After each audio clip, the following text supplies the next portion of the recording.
वट सावित्री व्रत की संपूर्ण पूजा विधि पति की लंबी उम्र और सुखी वैवाहिक जीवन का महाव्रत। क्या आप जानती हैं? एक पत्नी ने अपने पतिव्रत और भक्ति से यमराज से अपने पति के प्राण वापस ले लिए थे। वही पवित्र व्रत है वट सावित्री व्रत।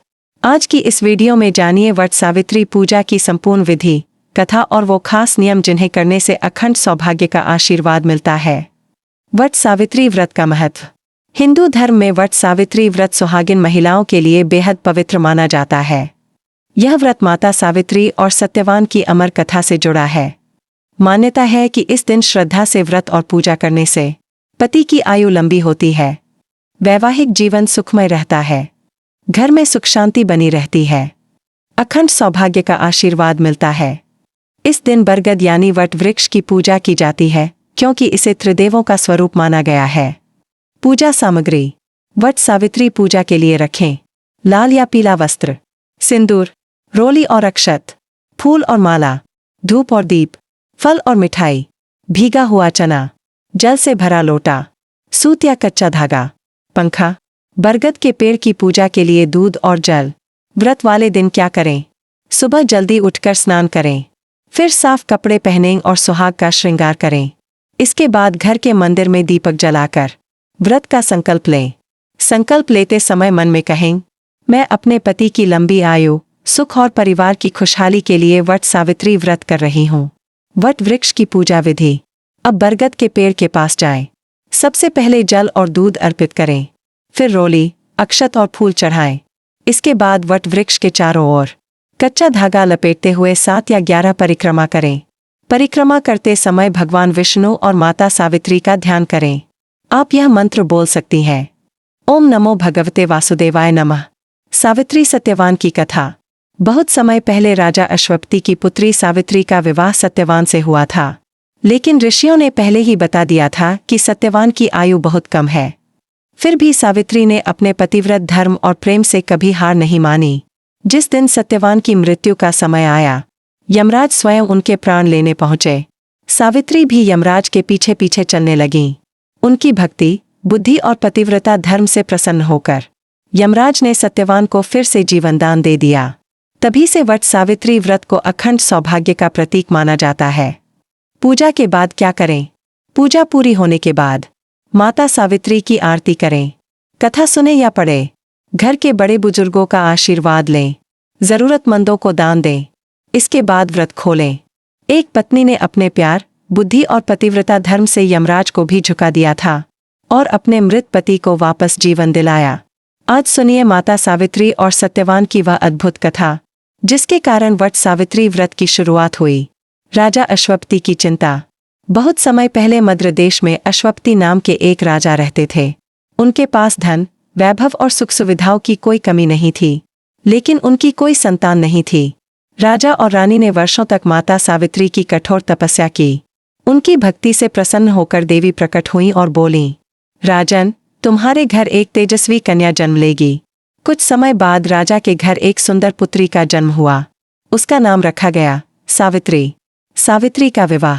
सावित्री बड़ी होकर अत्यंत सुंदर, बुद्धिमान और तेजस्वी बनी।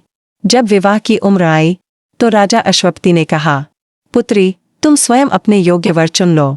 सावित्री वन में गईं और वहां उन्होंने सत्यवान नाम के राजकुमार को देखा। सत्यवान बहुत दयालु और धर्मात्मा थे, लेकिन उनका परिवार राज्य खो चुका था और वे जंगल में रहते थे। सावित्री ने सत्यवान को ही अपना पति मान लिया। नारद मुनि की भविष्यवाणी। जब सावित्री ने अपने पिता को यह बात बताई, तभी वहां नारद मुनि आए।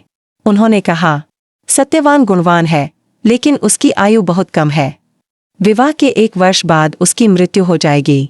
यह सुनकर राजा अश्वपति घबरा गए, लेकिन सावित्री ने शांत स्वर में कहा, मैं एक बार जिसे पति मान लेती हूँ, उसे कभी नहीं बदल सकती। सावित्री की दृढ़ता देखकर विवाह करवा दिया गया। कठिन समय का आरंभ। विवाह के बाद सावित्री अपने सास ससुर के साथ वन में रहने लगीं।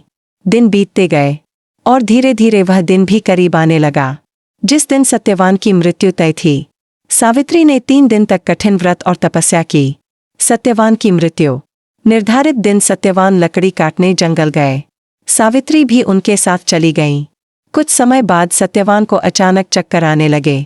उन्होंने अपना सिर सावित्री की गोद में रख दिया और देखते ही देखते उनके प्राण निकल गए। उसी समय यमराज वहां प्रकट हुए और सत्यवान की आत्मा लेकर जाने लगे। सावित्री का यमराज के पीछे जाना। सावित्री भी यमराज के पीछे पीछे चलने लगीं। यमराज ने कहा, अब वापस लौट जाओ। लेकिन सावित्री ने धर्म और भक्ति की बातें करते हुए उनका पीछा नहीं छोड़ा। यमराज उनकी बुद्धि और पतिव्रता धर्म से बहुत प्रसन्न हुए। उन्होंने कहा, सावित्री, तुम एक वरदान मांग सकती हो। सावित्री के वरदान। सावित्री ने पहले अपने सास-ससुर की आंखों की रोशनी मांगी। यमराज ने वरदान दे दिया। फिर उन्होंने अपने ससुर का खोया हुआ राज्य वापस मांगा। वह भी मिल गया। इसके बाद यमराज ने तीसरा वरदान मांगने को कहा। सावित्री बोली, मुझे 100 पुत्रों की माता बनने का आशीर्वाद दीजिए। यमराज ने तुरंत तथास्तु कह दिया। तभी सावित्री मुस्कुराकर बोली, प्रभु, बिना पति के मैं माता कैसे बन सकती हूँ। यमराज उनकी बुद्धिमानी से प्रसन्न हो गए। सत्यवान को जीवनदान। अंत में यमराज ने सत्यवान को जीवनदान दे दिया। सत्यवान फिर जीवित हो उठे। उनके सास-ससुर को आंखों की रोशनी वापस मिल गई और उनका खोया राज्य भी वापस मिल गया। वट सावित्री व्रत की शुरुआत। तभी से महिलाएं अपने पति की लंबी आयु और सुखी वैवाहिक जीवन के लिए वट सावित्री व्रत करती हैं। बरगद के पेड़ की पूजा की जाती है क्योंकि उसी वृक्ष के नीचे सावित्री ने अपने पतिव्रत की शक्ति दिखाई थी। सावित्री की भक्ति और प्रेम हमें सिखाता है कि सच्ची श्रद्धा और विश्वास से असंभव भी संभव हो सकता है। अगर आपको यह कथा अच्छी लगी हो तो वीडियो को लाइक और शेयर जरूर करें।